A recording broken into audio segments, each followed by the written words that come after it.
Good morning बच्चों। आज हम पढ़ेंगे पाठ 18 काव्य माधुरी, है ना। इसमें इसके कवि हैं पद्माकर जी। इसमें कवि ने कृष्ण की बाल लीलाओं का वर्णन किया है ना। तो कृष्ण की बचपन में जो जो उन्होंने मतलब जो बाल लीलाओं का जो भी क्रीड़ा किए हैं उसका वर्णन इसमें किया गया है। इसे ध्यान से समझोगे, इसका क्या बोलते हैं अर्थ लिखने का एग्ज़ाम में आता है और वीडियो के द्वारा अच्छे से समझोगे। तो इसमें संदर्भ में तो कवि का नाम और पाठ का नाम डाल दोगे, प्रसंग में लिखोगे कि इसमें कवि ने श्री कृष्ण की बाल लीलाओं का वर्णन किया है। अब देखो अर्थ इसका।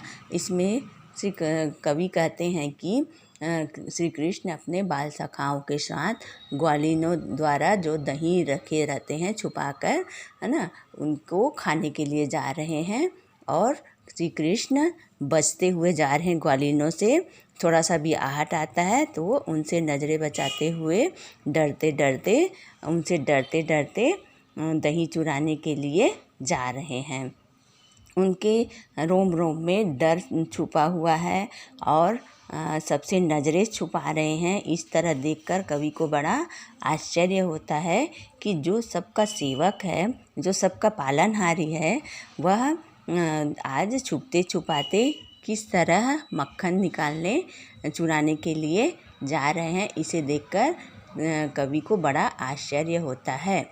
श्री कृष्ण दही खाने के लिए अपने सखा के पीठ पर चढ़ जाते हैं। एक पैर अपना पीठ पर चढ़ाते हैं और दूसरे कंधे पर रखकर ऊपर जो छीके में दही छुपा हुआ है उसे निकालकर खाने के लिए उनका हाथ पहुंच जाता है और दही खा रहे हैं। कृष्ण के इस आनंदपूर्वक चित्र को देखकर कवि भाव विभोर हो जाते हैं और वो खुश हो जाते हैं कि इस भगवान श्री कृष्ण आज एक चोर की तरह दूसरे के घर से माखन चुरा कर खा रहे हैं।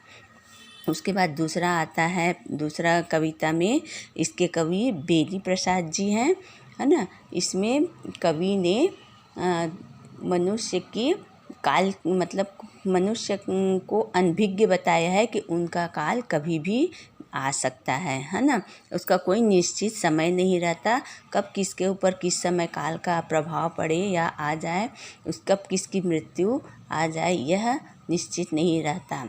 इसमें कवि ने कहा है कि भौरा जो है वह कमल की पंखुड़ियों से रस चूसता है और रस चूसकर वह शहद बनाता है। तो कवि पंखुड़ियों से रस चूसने फूलों की पंखुड़ियों में जाकर जैसे ही बैठता है और विचार करता है बैठता है, उसी समय वह पंखुड़ी बंद हो जाती है ना। कमल का पंखुड़ी जो बंद हो जाता है और भंवरा अंदर हो जाता है। तो भंवरा को लगता है कि जब सुबह सूर्य निकलेगा और पंखुड़ी खुलेगी तो मैं इस फूलों से बाहर आऊँगा। किंतु जब वह जैसे ही सुबह होता है तो वहाँ पर एक हाथी आता है और वह उसे चबाकर खा जाता है उस फूल को, और वो फूल के साथ भंवरा भी दबकर मर जाता है। इस तरह उसकी इच्छा अधूरी रह जाती है, क्योंकि मृत्यु तो सर्वोपरि है, उसे कोई नहीं बचा सकता, उससे किसी को नहीं बचा जा सकता, क्योंकि मृत्यु कभी भी किसी समय आ सकती है। इसी तरह भंवरा को भी इसमें भंवरा का उदाहरण लेकर इसमें बताया गया है कि मनुष्य की मृत्यु कोई निश्चित नहीं होती, वह कभी भी आ सकती है। उसके बाद तीसरा प्रसंग बताया गया है जिसके कवि भारतेंदु जी हैं। भारतेंदु जी ने इसमें एक सखी द्वारा दूसरे सखी को कृष्ण के प्रति अपने प्रेम स्नेह प्रकट करते हुए कहा गया है कि एक सखी दूसरे सखी से कह रहे हैं कि मैं किस तरह श्री कृष्ण की मोहनी सूरत को भूल सकती हूँ, उसके देखे बिना तो मुझे चैन नहीं मिलता। मैं तो सोते जागते उठते बैठते चलते बैठते हर समय कृष्ण के स्वरूप को मन में बसा लिया है, जो एक पल के लिए भी आँखों से ओझल नहीं होना चाहते और हमेशा उन्हीं का ध्यान करते रहते हैं और उनके मुँह से हमेशा कृष्ण का ही नाम निकलते रहता है। घनश्याम जी मेरे सब कुछ हैं और मेरे इस व्यवहार को देखकर मेरे घर के लोग मेरे से चिढ़ने लगते हैं, है ना। मेरे इस तरह के व्यवहार को देखकर मेरे घर के लोग चिढ़ने लगते हैं, लेकिन हम तो कृष्ण भगवान में लीन हो गए हैं और मैं उन्हें अपने ही प्रेम की भांति उसे अपने सीने से लगा के रखा हुआ है।